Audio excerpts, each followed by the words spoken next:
y la bomba vaya hacia arriba, entonces hacia, digamos, el tanque de salida. Entonces,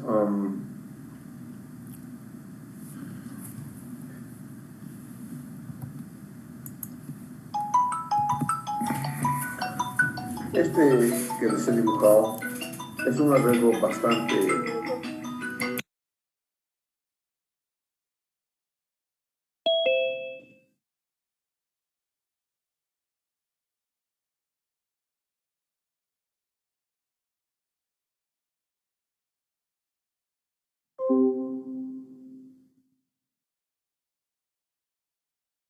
Inge no se escucha.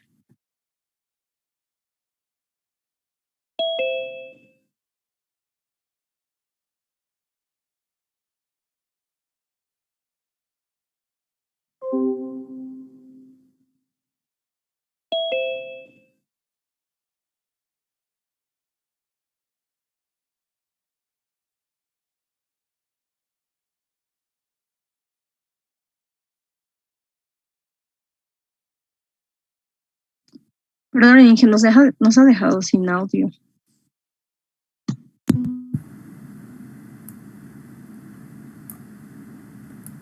Ahora sí. Sí, diga.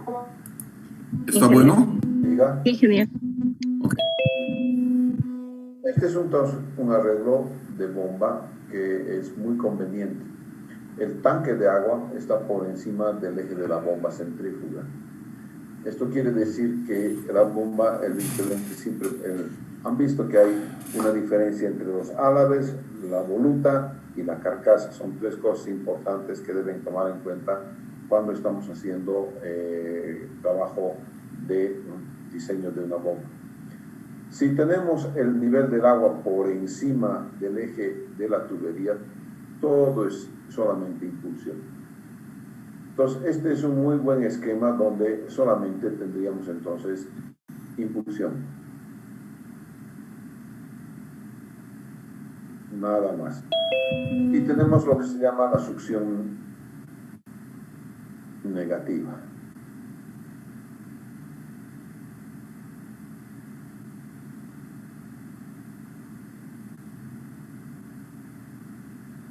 ¿Por qué la succión es negativa? Precisamente porque no la hay, no existe. Tenemos más bien, perdón, positiva, no más que negativa, es succión positiva. ¿De acuerdo? Ahora sí, no sé dónde está esto. Ok, entonces esta es succión positiva porque, claro, está ahí donde está el volador. Y eso sí que no sé. Debe estar por aquí arriba, oculto por acá. No está tampoco. Esta es la primera vez que estoy utilizando.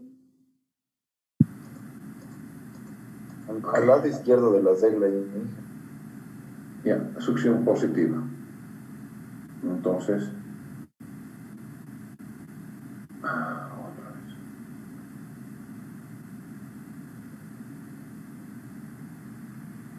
¿No es cierto? Porque no existe succión en realidad. ¿No es cierto? Lo que está pasando es que el nivel del agua está por encima del eje. ¿No es cierto? Existen otras circunstancias bajo las cuales tenemos otro tipo de succión, ¿no es cierto? Entonces sería, qué sé yo, otro tipo de arreglo donde vamos a ver que la succión es de otro tipo, entonces es succión negativa, ¿no es cierto? Veamos.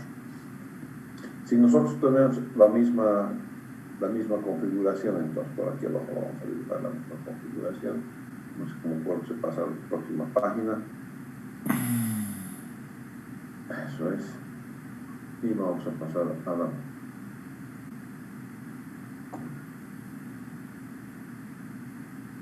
Tengo todo un bollo. Ok, después ya voy a ver cómo es que logro... Aquí está la regla, ¿no es cierto? Ok, y quiero obviamente ver si podemos tener una nueva página. Page down, vamos a ver. Page down.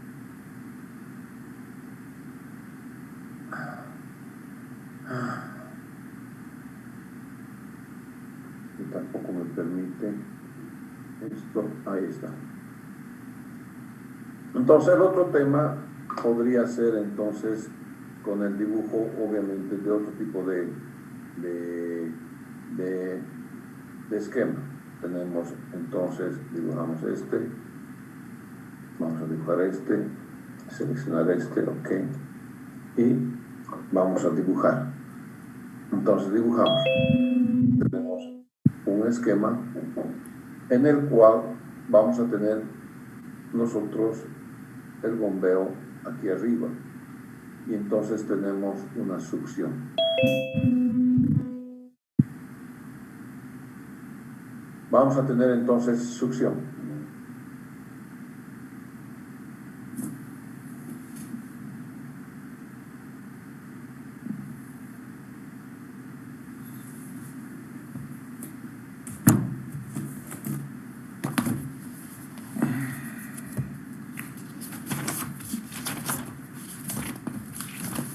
Bien, como les decía, entonces este es un otro esquema donde tenemos una succión acá, y a partir de aquí va a ir nuevamente hacia arriba, ¿no es cierto?, la salida. Entonces aquí tengo lo que se llama succión, una altura de succión.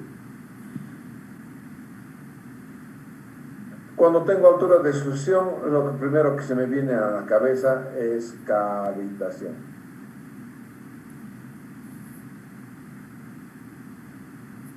Entonces tengo que poder evitar la cavitación.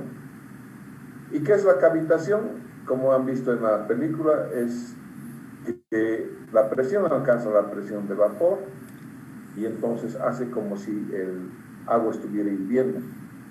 Y lo que pasa es que el agua en el cuerpo del volumen de agua tiene un cierto volumen de aire, 3% por volumen. Cuando aumentas la velocidad al entrar en el impelente, entonces lo que pasa es de que algunas burbujas de aire se van a salir del cuerpo de agua. Obviamente eso es bien peligroso. Y cuando vuelve a ensancharse el canal, estas burbujas de agua que se han desprendido del cuerpo de agua intentan volver, digamos, a ser disueltas en el agua. Para hacer eso, causan una pequeña explosión. Ahora, no es pues una sola burbujita, son miles de burbujas, ¿no es cierto? Y esas explosiones van a dañar entonces la carcasa y los ábalos. Si la cavitación es muy grande, estamos hablando de horas, no estamos hablando de días, estamos hablando de horas de que va a producirse el fenómeno. Entonces, aquí tenemos una altura de explosión y luego tenemos una altura que llamamos de impulsión. Las dos alturas, entonces, tanto la altura de succión como la altura de impulsión, hacen lo que conocemos con el nombre de altura geométrica. Entonces, la de succión más la altura de impulsión. Entonces, tengo la altura geométrica y ahí no he puesto nada. Cuando tenga la bomba le va a poner una piezométrica así, ¿no es cierto? Entonces le va a meter una potencia aquí, de tal manera que el agua pueda entrar al tanque superior. Pero va a tener que entrar al tanque superior. Dos cosas tiene que tomar en cuenta. Tiene que tomar en cuenta las pérdidas locales y por fricción, pérdidas totales, y va a tener que tomar en cuenta velocidad al cuadrado sobre 2n, además esta parte es velocidad al cuadrado sobre 2n, y h total va a ser igual a las pérdidas por fricción más las pérdidas locales. Y aquí sí voy a tener que encontrar cuáles son las pérdidas locales, y las pérdidas locales tienen que ver con varias cosas. Entonces,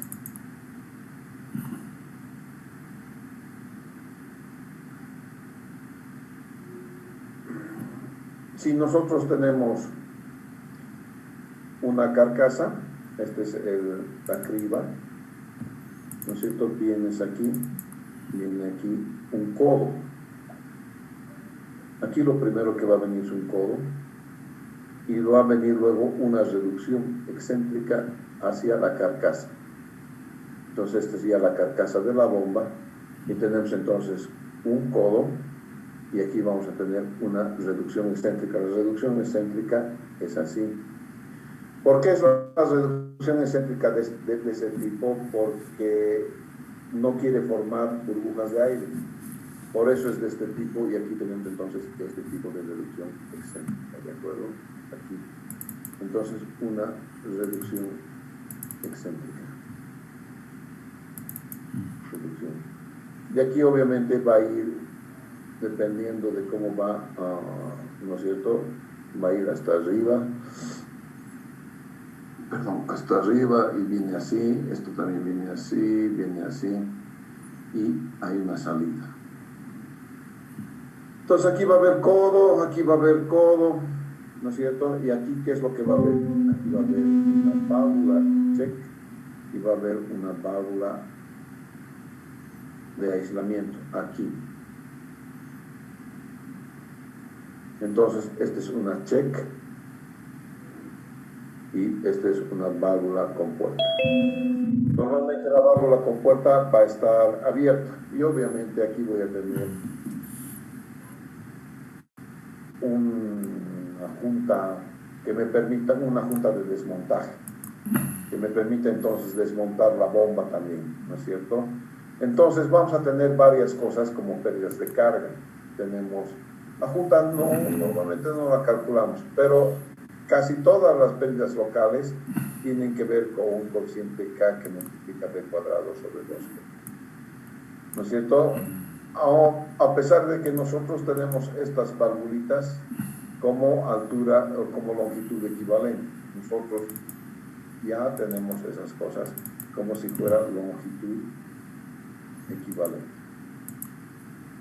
Y así hemos ido trabajando, ¿no es cierto?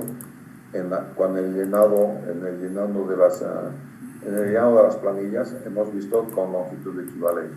Entonces, para longitud equivalente tenemos un codo aquí, tenemos un codo aquí, tenemos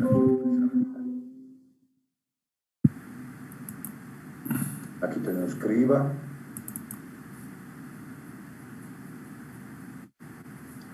¿No es cierto? Criba, codo, reducción, tenemos una cheque, una válvula con puerta, tenemos dos codos y tenemos la salida. Entonces, todas estas cosas son las referidas a esta bomba, a este grupo motor bomba. De acuerdo a esta bomba, entonces está configurada, esta configuración la tenemos así. Entonces, de acuerdo a ello, vamos a tener nosotros que conservar entonces cómo vamos a ver nosotros las diferentes pérdidas de carga. ¿No es cierto? Cuando tengamos la succión positiva, así, aquí arriba solamente vamos a calcular entonces lo que es la impulsión. Es muy conveniente calcular lo que es la impulsión nada más. Bien, cuando estamos hablando entonces de tanques, el tanque, como va a venir del tanque a tanque, aquí viene de un tanque, ¿no es cierto? Aquí va a ir a otro tanque. La norma dice que esto debe ser 60% y esto debe ser 40%. Antes esto era 2/3, 1/3. Esto era así, 2/3, 1/3 y nada más, ¿no es cierto? Ahora la bomba hace que este sea 0,60, o sea, 60%, y este sea el 40% del volumen diario. Este tanque de la cometida va a poder ser llenado hasta en 6 horas. Y este tanque que está aquí, el tanque elevado, se va a llenar hasta en 2 horas. Cuando nosotros calculamos nosotros una demanda, vamos a calcular un volumen diario. ¿no es cierto? Y ese volumen diario es el volumen cisterna. Si estamos teniendo solamente un volumen cisterna, y aquí vamos a tener un equipo hidroneumático, o también tienes una cosa así, ¿no? Tienes un honguito.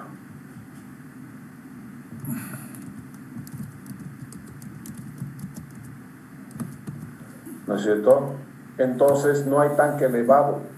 Entonces en estas dos ocasiones el volumen diario es total. El volumen del cisterna igual el volumen del tanque cisterna. Y esto ya lo hemos visto nosotros en nuestro cálculo, ¿no es cierto? En nuestro cálculo original inicial. El volumen diario va a ser igual al volumen del tanque cisterna. Y a partir de ello vamos entonces a calcular nosotros el diferente dimensionamiento para las bombas. Una cosa más. Estas bombas tienen su entrega con un tablerito eléctrico. Y el tablerito eléctrico, ¿no es cierto? Esta es electricidad. Tiene que entregar electricidad a la bomba. Y aquí también hay una eficiencia. Para estas bombas pequeñitas, vamos a calcular el 50%. O sea, que si tu bomba te sale 0.25, le vas a aumentar 50%, lo vas a multiplicar entonces por 1.5 por la eficiencia eléctrica. ¿De acuerdo? Entonces tu bomba va a ser de este tamaño. ¿Cómo calculamos la bomba? Para estas bombas así pequeñitas, no nos hacemos demasiado lío, señores. La potencia en HP va a ser igual a Q por H sobre 50, siendo Q en litros por segundo, H en metros, que es la altura manométrica. ¿Y qué es la altura manométrica? La altura manométrica es la altura geométrica más la altura por pérdida de carga por fricción, más la altura de pérdida de cargas locales, más altura remanente. Esta altura remanente, la norma dice que al menos es 2 metros de columna de agua. En cualquier lado de cualquier red en Bolivia, no puedes tener menos de 2 metros de columna de agua en ningún punto. Y a veces en algunas ocasiones vamos a tener aquí más la altura de presión cuando estemos hablando de tanques hidroneumáticos.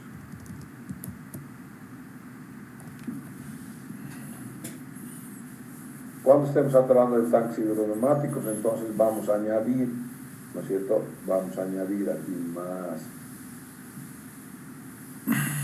la altura de presión. No siempre. Esto sí hay siempre.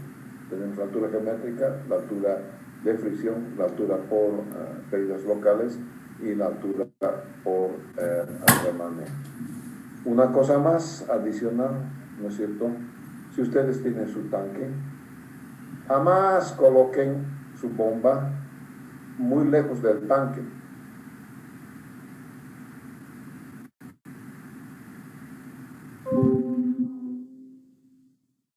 Esto no es bueno, porque aquí hay fricción.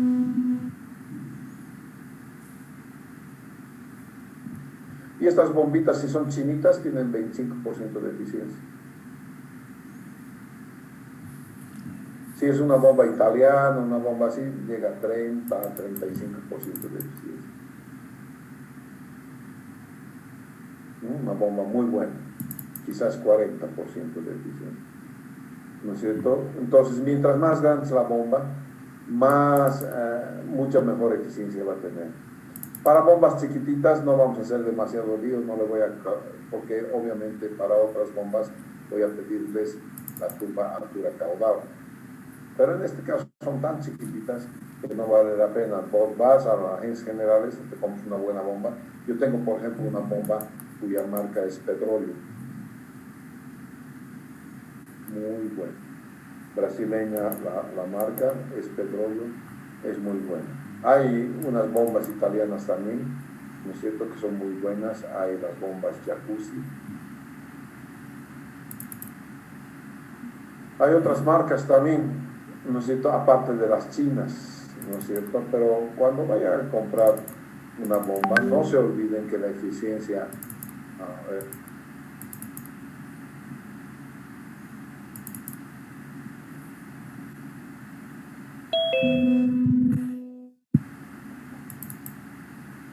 no se olviden entonces que la eficiencia de una bomba china de mala calidad, porque en China para Europa 25-28%. Esto quiere decir que 25% nomás de su potencia va a emplear para hacer el trabajo de agarrar y bombear agua. El resto es gasto de electricidad. Entonces, si ustedes creen que van a comprar una bomba china en $150, $180 y han ahorrado un montón de plata, eso es mentira. Porque a los 6 meses ya has pagado una bomba china. Los otros 6 meses que te ha durado tu bombita china es un año y tienes que cambiarla de manera. En cambio, la bomba petróleo que yo tengo aquí, casi 4 o 5 años está, y todavía no he cambiado los rodamientos. Ni siquiera tiene, es decir, tengo todavía para hacer mantenimiento y cambiar rodamientos, o sea que es muy buena mi bomba. Bueno, hasta aquí les quiero hablar entonces de bombas. Vamos a hacer, en la próxima clase del sábado vamos a hacer hidroneumáticos y con eso ya estaríamos listos para poder hacer nuestro primer examen parcial, ya que va a ser un pequeño examen vía electrónica también. Bien. A ver, en bombas hay mucho que hablar. Hay muchas cosas que hay de todo. En realidad hay estudios, hay muy detallados de hasta cómo se comporta una bomba, qué cosas debes tomar en cuenta cuando estás comprando una bomba. Pero en realidad, como ustedes han visto en el desarrollo de la pequeña presentación, en viviendas pequeñas no hay bombas grandes.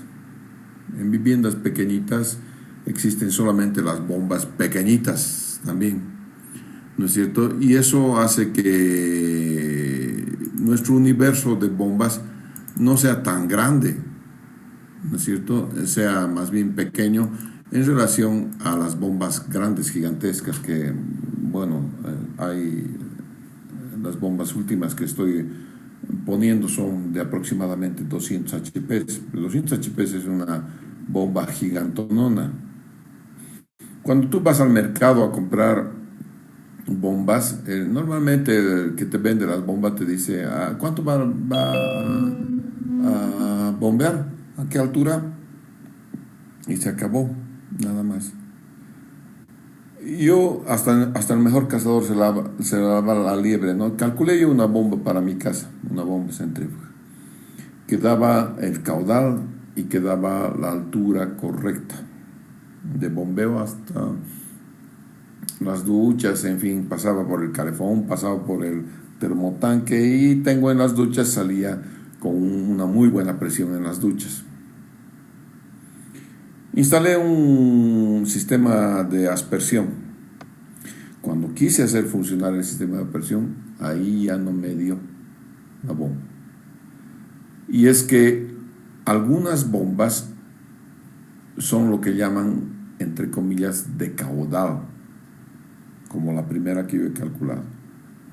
Y otras bombas son de altura. Y en realidad tengo exactamente la misma bomba de un HP en mi casa, pero solamente que tiene impulsores en serie. Y los impulsores en serie hacen que el agua salga por los aspersores. De otro modo no saldría por los aspersores.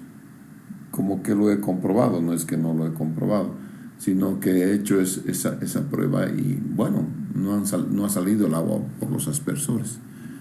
Y esas son cosas que debes tomar en cuenta en el momento que estás haciendo un sistema de bombeo. A ver, vamos a ver si tengo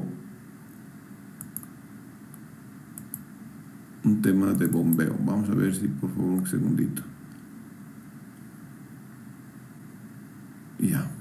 Vamos a ver algún videito acerca de los sistemas de bombeo. No, este no es.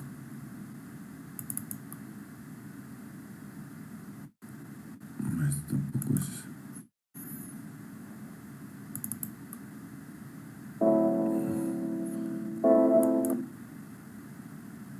Voy a mostrarles un video de verdad muy bueno que he encontrado acerca de sistemas de bombeo. Es de las Sigi Pumps de Colombia. Ya voy a controlar en este momento que se pueda compartir.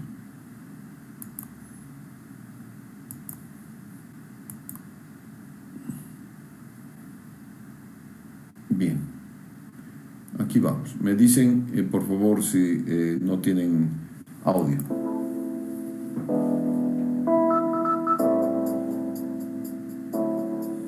Instalación de bombas centrífugas. La presente guía es solo referencial y general. Asegúrese de leer y comprender el manual de operación completamente antes de realizar el montaje e instalación de su bomba Sigi Halber. Si tiene duda, por favor comuníquese con la fábrica a la siguiente dirección electrónica: service@sigi.com.co. Planificación de la instalación. Antes de instalar la bomba, asegúrese de contar con una fundación sólida, robusta, plana, nivelada que garantice un funcionamiento del conjunto motor-bomba libre de vibraciones. Prevea suficiente espacio alrededor de la base para tener una adecuada ventilación del motor y para realizar cómodamente los trabajos de inspección y mantenimiento. De ser posible, se debería disponer de al menos 70 centímetros por cada lado de la fundación. Asimismo, se deben tener previstas las estructuras adecuadas para soportar las tuberías de succión y descarga, ya que éstas no se deben soportar en las vidas de la bomba para evitar fracturas del conjunto motor-bomba. Descripción de la tubería de succión con bomba en aspiración. Cuando la instalación esté diseñada para trabajar en aspiración, es decir, con el depósito del cual se toma el líquido por debajo del nivel de la bomba, la tubería de succión debe montarse con una ligera inclinación ascendente hacia la bomba para evitar la formación de bolsas de aire. Adicionalmente, se debe contar con una válvula de pie con un filtro cuya superficie de filtrado sea de al menos 3 veces la sección de la tubería. También se debe tener presente la instalación de una reducción excéntrica para prevenir la formación de bolsas de aire en la succión de la bomba. La velocidad de circulación del fluido en tuberías de aspiración no debe ser superior a 2 metros por segundo. Descripción de la tubería de succión con bomba en carga. Cuando la instalación esté diseñada para trabajar en carga, es decir, con el depósito del cual se toma el líquido sobre el nivel de la bomba, la tubería de succión debe montarse con una ligera inclinación descendente hacia la bomba para evitar así la formación de bolsas de aire.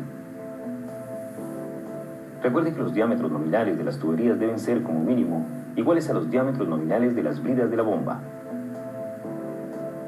Y la velocidad de circulación del fluido de este tipo de instalación no debe ser superior a 2.5 metros por segundo. Accesorios de línea de succión con bomba en carga. Válvula de cierre. Mientras la bomba esté en operación, deberá permanecer abierta al 100% y solo se cerrará para trabajos de mantenimiento. Filtro en Y. Cuando se tenga certeza de que el líquido a bombear tendrá sólidos abrasivos en suspensión, se deberá instalar un filtro en Y cuya superficie de filtrado sea al menos 3 veces la sección de la tubería donde está instalado. Tramo estabilizador.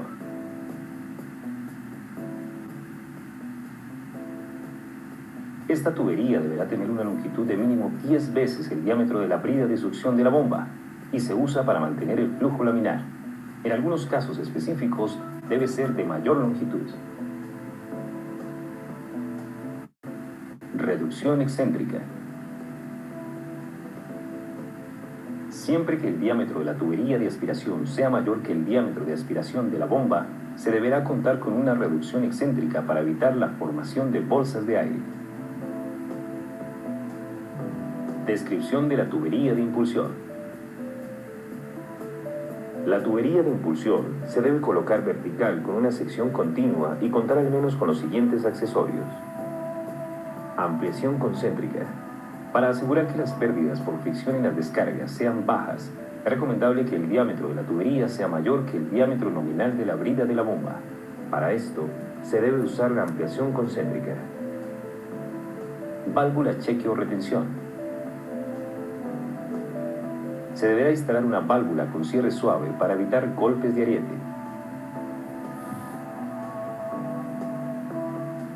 Válvula de regulación y cierre. Esta válvula debe instalarse para permitir el ajuste de la bomba al punto de operación indicado, y al inicio del bombeo deberá estar totalmente cerrada para abrirse gradualmente. Junta de expansión.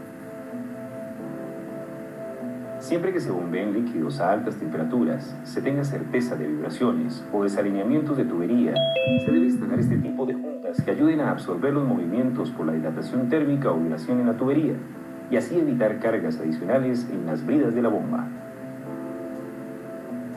Montaje del conjunto motor-bomba.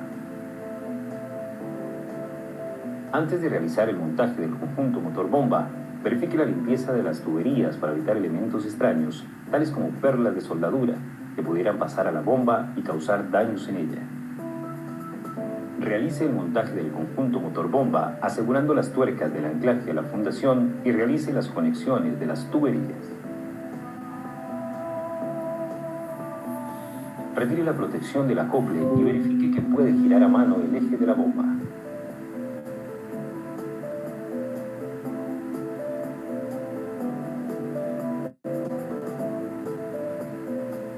Las tapas de protección de las bocas de succión y descarga deben ser removidas solamente cuando la bomba esté lista para ser conectada a las tuberías para evitar que entren cuerpos extraños.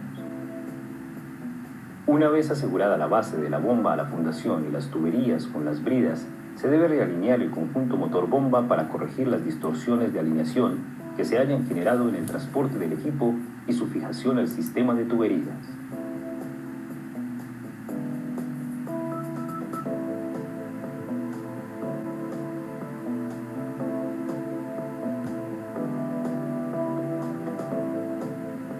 Compruebe el sentido de giro del motor según el sentido del giro de la bomba solamente con la bomba llena de líquido o desacoplado de esta.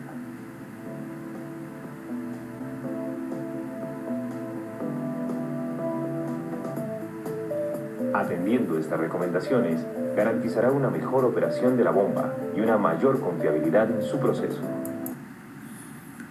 Las recomendaciones que ustedes han podido ver de las bombas se aplican a cualquier tipo de bomba. Yo tengo en mi casa una bomba, sí, de hecho su fundacioncita, todo, ¿de acuerdo? Claro, no tienen tanta vibración y es por eso que la junta elástica quizás no la utilicen, ¿no es cierto? Pero si quieren un funcionamiento que sea muy bueno a lo largo del tiempo, deben atender esas recomendaciones que se han dado. Eso en bombas muy pequeñas. A ver, una bomba china se te arruina, nadie te la repara. Simplemente hay que ir y comprarse otra. ¿No es cierto? Entonces, tienen que tomar en cuenta este tipo de recomendaciones cuando están calculando las bombas. Después vamos a ver el cálculo de bombas e hidroneumáticos. Como les dice, vamos a ver eso el día sábado, bombas e hidroneumáticos. Y con ello ya habríamos acabado la parte de agua potable. Sin embargo, falta todavía la parte de alcantarillado sanitario y alcantarillado pluvial antes de que podamos decir, bueno, estamos listos para hacer la entrega de el diseñito de una casita de 2 pisos. ¿Alguna pregunta?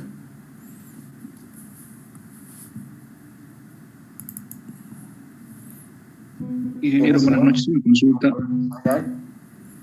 ¿Alguna pregunta, por favor?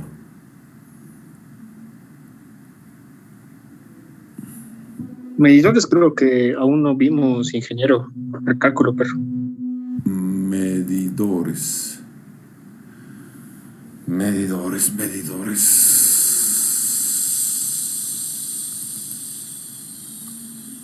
Voy a ver. Tengo algo en medidores.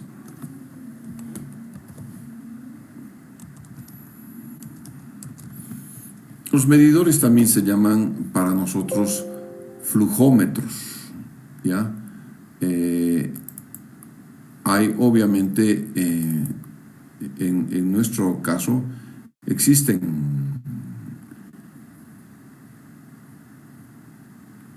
normativa nacional respecto a las características que deben tener los medidores. Veamos un poquito de esa normativa nacional, ¿de acuerdo? Que no está precisamente en la RENISDA, eso es lo malo.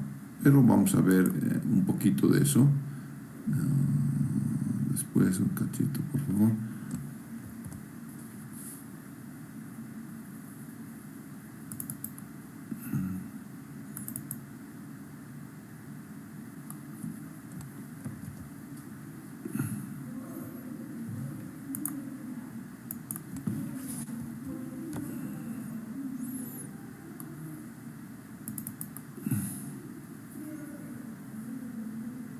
Ya. Ahora me preparo un segundito para ver medidores y enseguida vemos.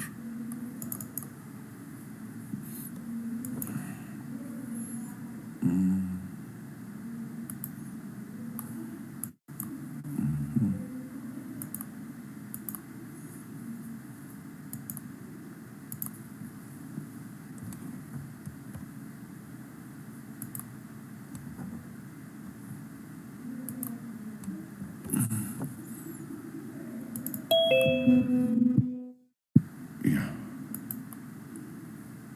En Cochabamba, vamos a ver, básicamente tenemos, Inge, perdón, ¿está compartiendo algo? no, aún no, en Cochabamba tenemos un cuasi monopolio de los medidores LAO. Estos son los medidores LAO, son medidores brasileños los LAO. ¿De acuerdo? Hemos ido colocando varios medidores con varios tipos y tienen sus características técnicas, obviamente, en los manuales de LAO. Vamos a ver un poquito de lo que son, no los medidores de LAO, sino más bien los sistemas, los micromedidores según la guía que tiene SENASBA. Vamos a ver, esta es la guía de SENASBA. ¿La pueden ver o no? A ver un cachito.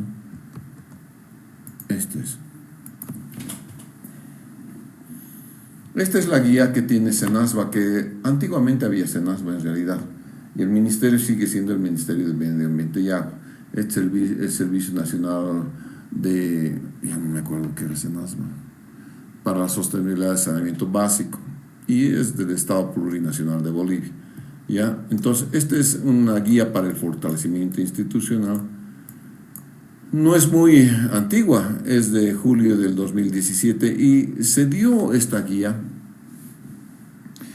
porque habían un montón de normativas o de cosas que podían tomar las empresas de agua y que básicamente algunas de ellas, como les digo, generan monopolios y no hay monopolios en Bolivia, entonces eso generaba corrupción.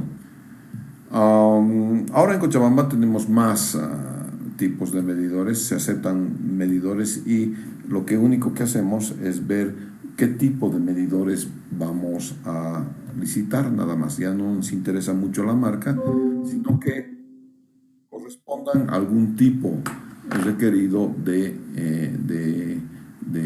se llama? De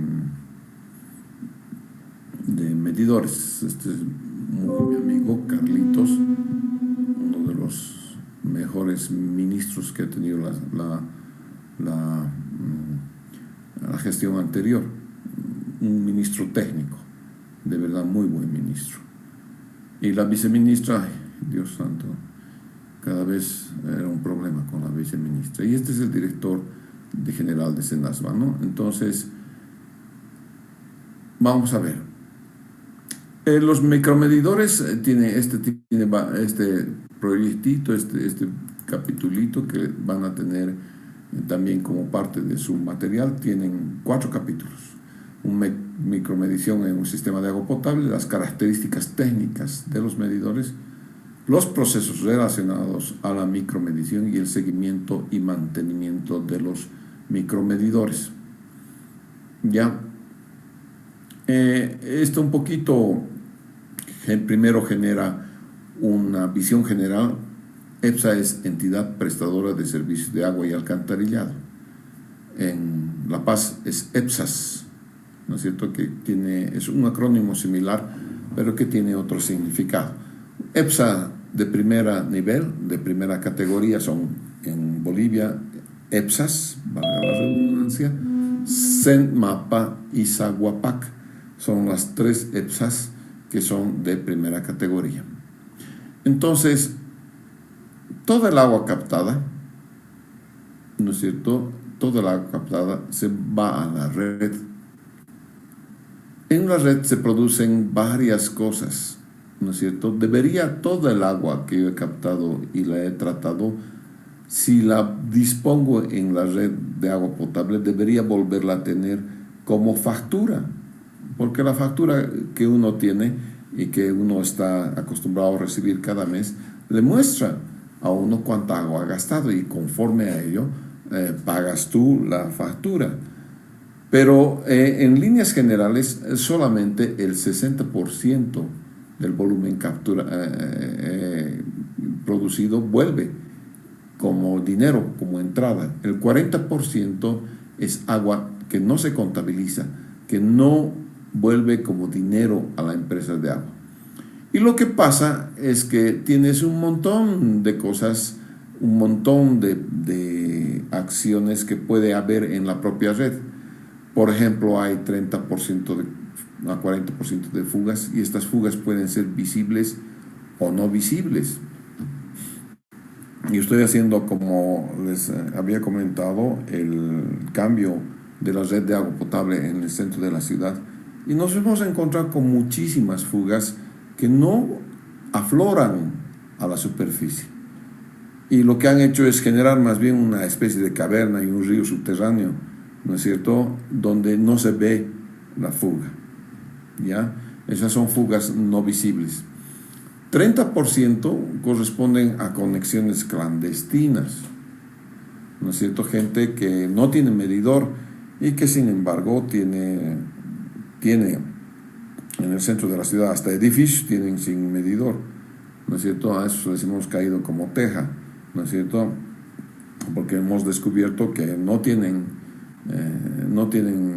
medición de agua, les hemos cortado agua desde la conexión, no desde el medidor, desde la conexión misma les hemos cortado. Como teníamos zanja abierta, ahí ¡pum!, les hemos cortado. No saben, al día siguiente han ido pues a CEMAPA a pagar su multa, obviamente, ya que se les ponga un medidor como debe ser, ¿no es cierto? Entonces, y hay errores en la medición, muchos errores en la medición, 30-40% que son medidores viejos, no marcan, hay fraude en los medidores, no saben la ingenio que tenemos los ciudadanos para cometer fraude. Somos bien ingeniosos. Hay desde imanes, tachuelitas, cabitos, no sé, hay un montón de cosas que se inventan para poder hacer fraude. Y entonces todas estas cosas corresponden al 40% que no vuelve en dinero del agua. Entonces, para ello hacemos un balance que es de la Inter-American Water Works Association. Y esta es la forma que se hace el balance IWA. De hecho, a mí me ha tocado trabajar con IWA como 3 años, con el BID. Era funcionario del BID, del Banco Interamericano de Desarrollo, para desarrollar este tipo de mediciones, ¿no? Este tipo de medición se ha desarrollado aquí. No es holandés en su caracterización inicial, y es aplicado aquí en Bolivia, en Cochabamba, ¿ya? Y en CEMAPA. Y hemos desarrollado y hemos caracterizado las aguas de este tipo. Por eso hay consumo autorizado, consumo pérdida de cargas, consumo no autorizado, factura. Bueno, hay un montón de técnicas que uno debe utilizar para poder tener ese balance, ¿no es cierto? Entonces ahí tienes todas las características y los patrones de consumo como son, ¿no es cierto? El patrón de consumo provisional en algunas zonas periurbanas de Santa Cruz, ¿ves? Y entonces tienes toda esta introducción para saber cómo vamos a desembocar directamente en la micromedición. Las EPSAs, todas las EPSAs, tienen laboratorios de pruebas y calibración de micromedidores. De hecho, cuando tenemos que instalar como 1200 medidores, creo, una cosa así, y entonces lo que hacemos es, el propio DBC dice un tanto de esos al azar tienen que ir al banco de calibración de ese mapa, ¿no es cierto? Y demostrar que los medidores están calibrados previa a su colocación en los domicilios. Estos bancos de prueba están instalados en cada una de las EPSAs, ¿no es cierto? Y tenemos el personal muy calificado, ¿no es cierto? Tenemos especificaciones de acuerdo a la NB ISO 4064, ¿no es cierto?, donde están los requisitos de instalación y los métodos y equipos de prueba.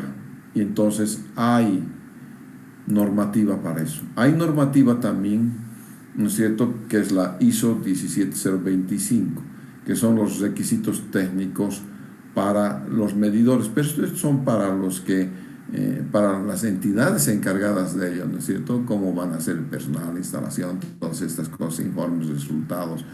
Todas esas cosas las tienen que saber no ustedes, los que son los usuarios, ni los que son los ingenieros de fuera de la EPSA, ¿no? Todo este tramo así ha seguido y sigue en la norma de calidad de la EPSA. La NB ISO 9000 tiene que ver con el medio ambiente, la ISO 9000. ISO 9000 es con el proceso, el tipo de proceso. Entonces, el proceso por el cual haces tú la calibración y pones un medidor al usuario, sigue la norma ISO 9000. Quiere decir que los procesos son siempre los mismos y están bajo la mirada estricta de alguien que mira que los procesos que ya están aprobados se sigan estrictamente. Entonces, este es un proceso de gestión de calidad, ¿no es cierto? Entonces, hay responsabilidades, hay gestión de recursos, hay realización de productos y hay medición y análisis y mejora. Vamos a ver las características que tiene un medidor. Las empresas dedicadas a la fabricación de medidores de agua fría de clase A y B, ¿no es cierto?, tenían antes este tipo, ¿no es cierto?, que son unos registradores de vuelta. Este va contando y va variando esto. Entonces el lector, el que hace la lectura, viene y todas las veces te mira estos numeritos. Y los anota los numeritos y después te los reporta en tu factura. Hay medidores más modernos que ya transmiten datos a los elementos de medidores, ¿ya? Los medidores pueden ser de turbina, de hélice, de pistón o de disco. Nosotros creo que en Cochabamba tenemos estos dos, de turbina y hélice. Y estos son los analógicos.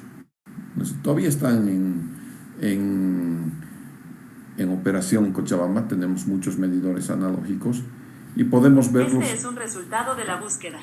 Podemos verlos a la salida de nuestra casa. Ya se bloqueó mi celular. Entonces,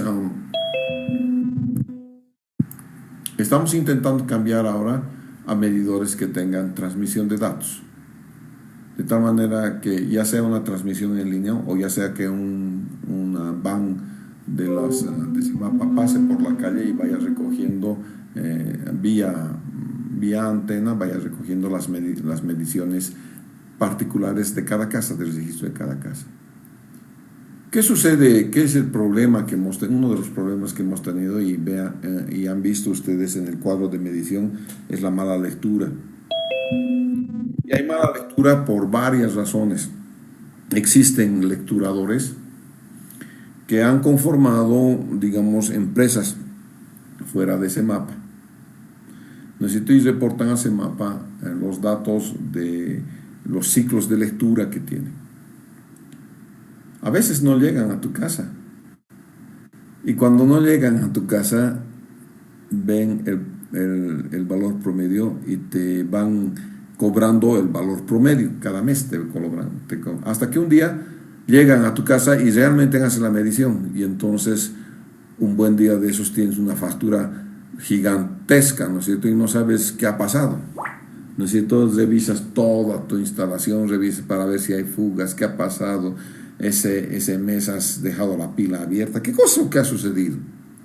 Y la verdad es que algunas veces es que el lecturador no pasa por tu casa y entonces le achunta la mejor adivinanza de lo que puede ser una lectura media, casi una lectura histórica. Y ese error de medición se refleja obviamente en la facturación, ¿no es cierto? Y esos son errores de medición que tenemos. Pero claro, el lecturador tiene que ir y abrir la tapa y leer esto. A veces los medidores tienen la tapa empañada, no se puede leer. Que te reemplacen el medidor pasan unos 6 meses. ¿Es cierto? Y en esos 6 meses, cuando te ponen un nuevo medidor, ahí tatito, te tienes que agarrar del poste porque te vas a caer respecto a la factura que te van a dar. Hay medidores que te olvidas y están ahí, ¿no es cierto? Hay medidores que todavía están al interior de tu casa. En realidad, por norma, hoy en día los medidores tienen que estar fuera, en la acera. Pero hay algunos todavía que son inaccesibles. Entonces, este es el registrador, ¿no es cierto? Este es el indicador de litros. Este es de la detección de fugas que va girando, ¿no es cierto? A ver, vas a ver tu medidor, está girando. Cuando estás... cuando en la noche cuando nadie está utilizando agua, esto debe estar quietito. Entonces esta noche sal de tu casa a las 11, 12 de la noche cuando nadie esté en tu casa, y esto tiene que estar quieto.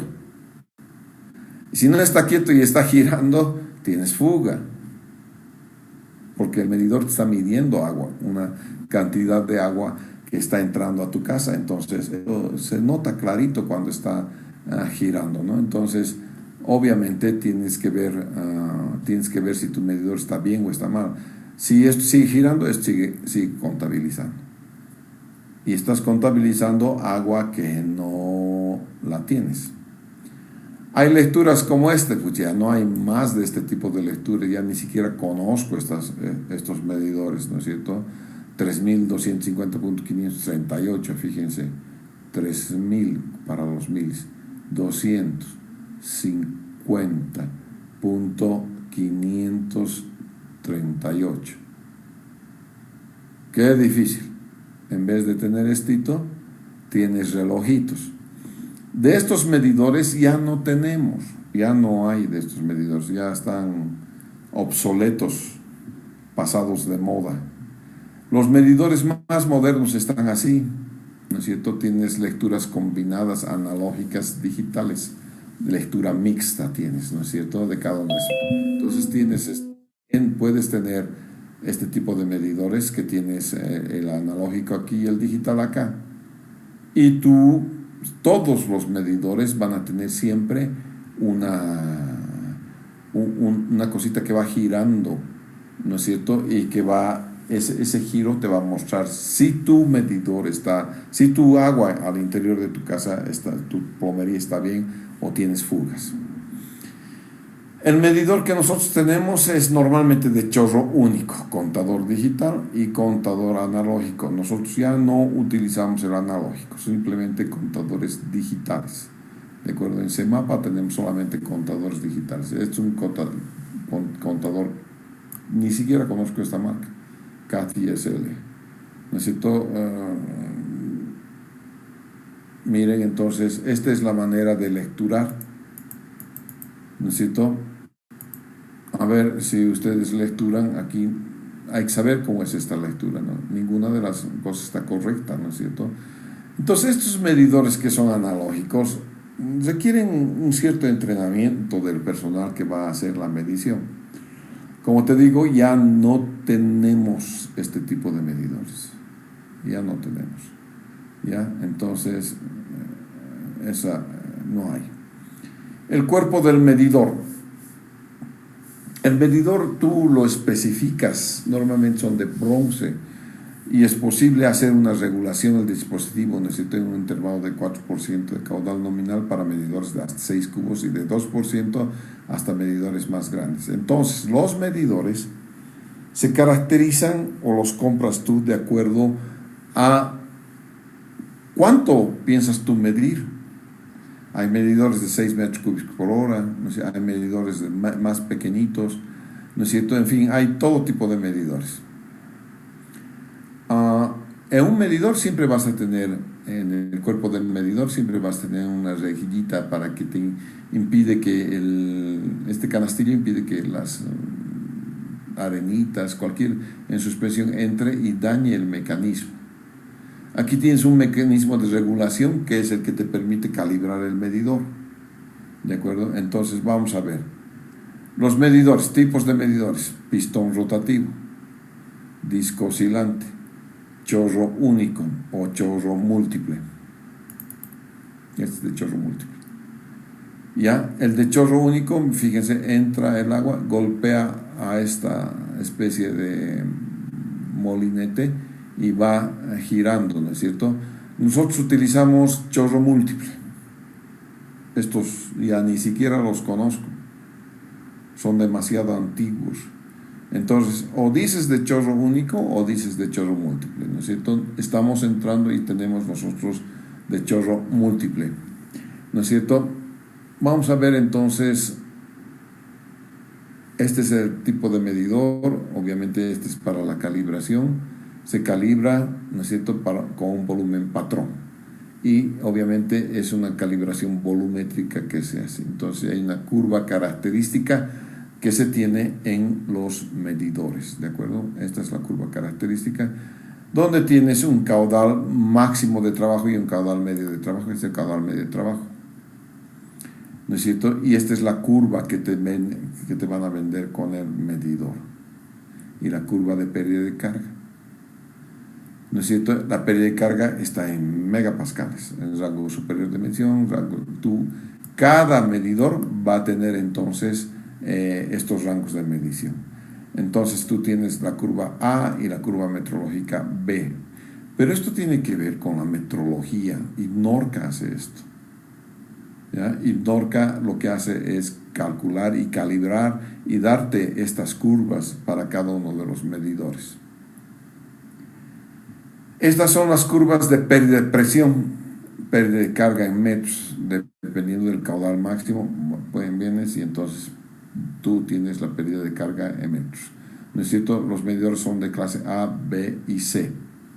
Aún mantenemos estos medidores. Los últimos que tienen ahora, los que tengo para reemplazar en Cochabamba son clase C. Pero está protestando el gerente técnico de CEMAPA y dice que es suficiente clase B. Los clases C ya tienen alguna otra característica que no les ha resultado muy bien a los de CEMAPA, y ellos prefieren clase B. Entonces estamos en esa discusión todavía de ver si podemos cambiar a clase B para que se mantenga la expertise que tiene CEMAPA en los medidores, ¿ya? Entonces, estas clases metrológicas son las que nosotros empleamos para los medidores de tipo clase A, clase B, clase C y clase D. Entonces, las características son para caudales menores a 15 metros cúbicos por hora y para caudales mayores a 15 metros cúbicos por hora. Y entonces, fíjense, estas son las características generales de la NB ISO 4064. Nosotros empleamos este NB, ya es la norma boliviana, quiere decir esto, ¿no es cierto? Entonces, clase A para los velocimétricos de chorro único, clase B de chorro múltiple, clase C y D para volumétricos de pistón rotativo o disco oscilante. Nosotros utilizamos siempre clase B. Tiene un caudal mínimo y está en rango de caudales, ¿no? Caudal mínimo y caudal máximo. ¿Ya?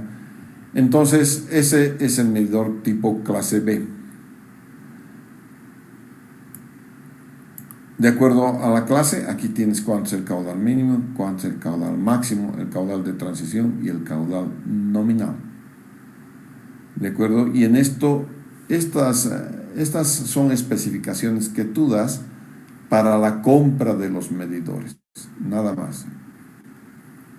¿Qué procesos están relacionados con la micromedición? La administración de los medidores antiguos, los medidores nuevos. Una de las labores que tenía con el BID ha sido el cambio de 7.000 micromedidores en la ciudad de Cochabamba para reducir el agua no contabilizada. Entonces, hay una oficina en CEMAPA que solamente se encarga de medidores. Solamente se encarga de medidores. Felizmente son mis amigos. Entonces, cada vez que tengo algún problema con agua potable, recurro a ellos porque son ellos los individuos de campo, ¿no es cierto? Y tienen a su cargo no solamente el banco de pruebas, pero también van a los diferentes domicilios para reciben por día, reciben como 20 o 30, quizás más reclamos acerca de que el medidor no está midiendo correctamente, o que el medidor está bañado, o que se ha roto el medidor. Entonces, hay muchos inspectores que salen, ¿no es cierto?, de estas oficinas a revisar qué tienen. Esto tiene que ver con la administración, simplemente es para la EPSA cómo te vas a organizar para tener un departamento de micromedición. Estos son de chorro único, transmisión magnética, ¿no es cierto? Tienes los medidores en clase único, transmisión magnética, ¿no es cierto? De la ISO NB, norma boliviana ISO 4064. Todos estos son simplemente características que debe tener este medidor de chorro único. Este es rango inferior de funcionamiento según su tipo, ¿no es cierto? Caudal del medidor volumétrico y los hidrómetros de chorro múltiple, ¿no es cierto? Tienes, como les digo, nosotros estamos utilizando, creo que son de chorro múltiple, no son de chorro único. Ahorita los vamos a ver, ¿ya? Y estas son las ventajas y desventajas según su registrador, es decir, lo que han visto los numeritos, ¿no es cierto? Tienen ventajas, desventajas, simplemente para saber cómo vas a comprar un medidor y alguna información referencial de la pérdida de agua en el caudal de arranque. Eso es información demasiado técnica para nosotros, ¿ya? Toda esta es información técnica. Sin embargo, se las voy a pasar, ¿ya? Para que ustedes en algún momento puedan leer qué es. Veamos nosotros qué tenemos en Cochabamba ahorita, vamos a ver, en cuestión de medidores. Vamos a ver el proyecto que estamos haciendo ahora. Proyecto Casco Viejo.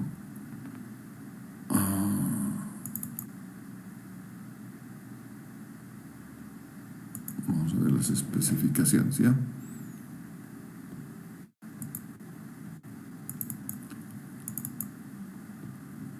¿Ya?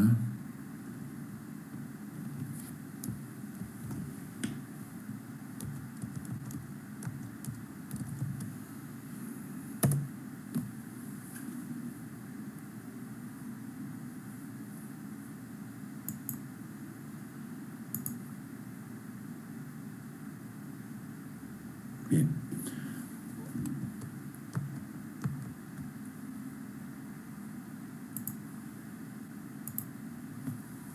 Estos son los medidores que vamos a poner al centro de la ciudad. que es la provisión e instalación de medidores de media pulgada y los de 3/4 de pulgada. Como verán, no existe más que de media y 3/4 de pulgada. Y casi todos, la mayoría, son de media pulgada, ¿ya? Eso debido a que antes teníamos solamente medidores de 3/4 de pulgada en Cochabamba. El BID ha venido y ha dicho, no, un momentico, esto no puede ser así. ¿No es cierto? Estamos gastando demasiado dinero y estamos cometiendo imprecisiones en la medición de los caudales. Es por eso que hemos cambiado, ¿no es cierto?, a ahora tener medidores de media pulgada. ¿Qué materiales tienen? Miren en la clase metrológica. Tipo B. No hay duda que son tipo B. Entonces, te van a decir cuánto es caudal máximo, cuánto es el caudal nominal, cuánto es el caudal de transición y el caudal mínimo. Y aquí la pérdida de carga menor a un bar. Un bar es 10 metros de columna de agua. Obviamente tienes que tener si te da CEMAPA con 13 metros de columna de agua, que sí, con 1.3 bares, si tú te tiras un bar en el medidor, te fregaste. Te va a salir con simplemente con 3 metros de columna de agua va a salir, ¿no es cierto? Eso no puede ser. Entonces, aquí somos bastante selectivos, ¿ya?, en la pérdida de carga. El caudal de arranque típico es menor o igual a 7 litros por hora. Tienes entonces los errores que te van dando la capacidad de lectura. Y la presión máxima de trabajo, que es mayor o igual a 10 bares, quiere decir 100 metros de columna de agua. ¿Ya? La longitud también es importante, porque ahí te permite entonces ver si puedes poner o no algún otro elemento, ya, en el medidor. Tienes los medidores de 3/4 también con lo mismo, ¿no es cierto?, las mismas especificaciones. Entonces vamos a ver qué dice en las especificaciones en realidad. Carcasa, aleación metálica, bronce, como les decía, ¿no? El medidor deberá tener 2 tuercas, 2 niples, en fin, todo en la carcasa. El medidor debe ser entregado por el proveedor, calibrados, y como les decía, se procederá a la verificación de la calibración ensayando una muestra escogida al azar por cada 100 piezas. Entonces, por cada 100 piezas viene el supervisor, que soy yo, y te dice, a ver, ese medidor, ese otro medidor, ese otro medidor. Entonces voy sacando de cada 100 piezas un medidor y lo llevo a CEMAPA para ver si está bien calibrado o no. ¿No es cierto? Entonces, obviamente, si los lotes son menos que 100 piezas, al menos debes tener una de las cosas, ¿no? Entonces tienes aquí la medición, ¿no es cierto?, medidas por pieza, y la forma de pago es por pieza también. Entonces no tenemos mucho más que decir, ¿de acuerdo? Entonces tenemos todo esto que tiene un respaldo técnico anterior. Ya veamos que hemos tenido algo más que tengo que mostrarles. Ya hemos colocado algún otro tipo de medidores. En polígono B hemos colocado B-meters. Vamos a ver si tengo aquí.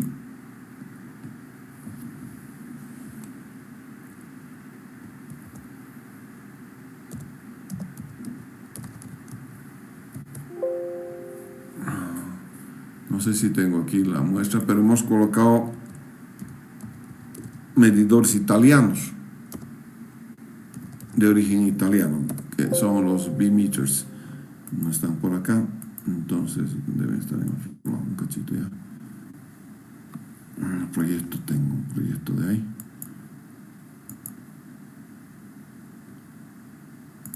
En polígono B he colocado eso.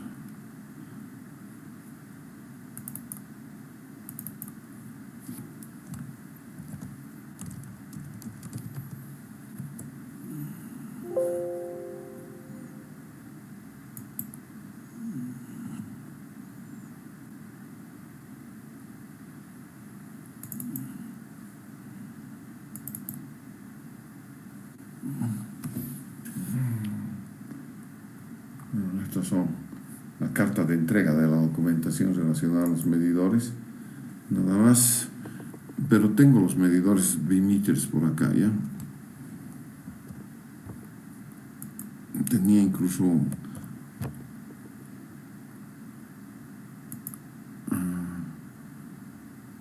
a ver un cachito ya.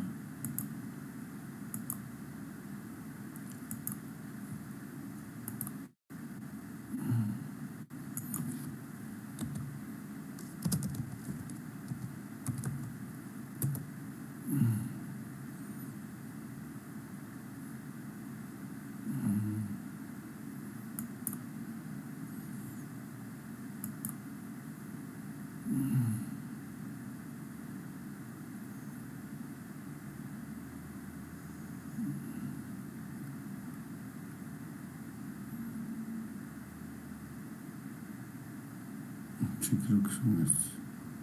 Bueno, no los encuentro, les voy a mostrar en realidad la próxima vez un medidor bimeter, creo que tengo una muestra todavía por ahí, ¿de acuerdo? Para que vean qué tipo de medidores hemos colocado, los bimeters en polígono B, que son medidores italianos de muy buena calidad, que son tipo B también, ¿ya?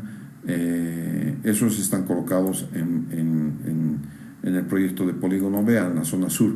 O sea, la zona sur tiene medidores que en el mercado puedes encontrar. Son medidores italianos, son de muy buena calidad. Vamos a echar para que nos pongan también medidores de excelente calidad. Bueno, es ya tiempo de que prepare mi otra clase, es 8:05. En la próxima clase voy a hablar de pérdidas de carga de medidores para que podamos calcular cuál es la pérdida de carga de los medidores de los LAO, los bimeters y los Schlumberger, que son los 3 tipos de medidores que tenemos en Bolivia prácticamente, ¿ya? Muchas gracias, señores. Entonces nos vamos a ver el día sábado. ¿Sí? Muchas gracias. Hasta luego. Feliz día sábado.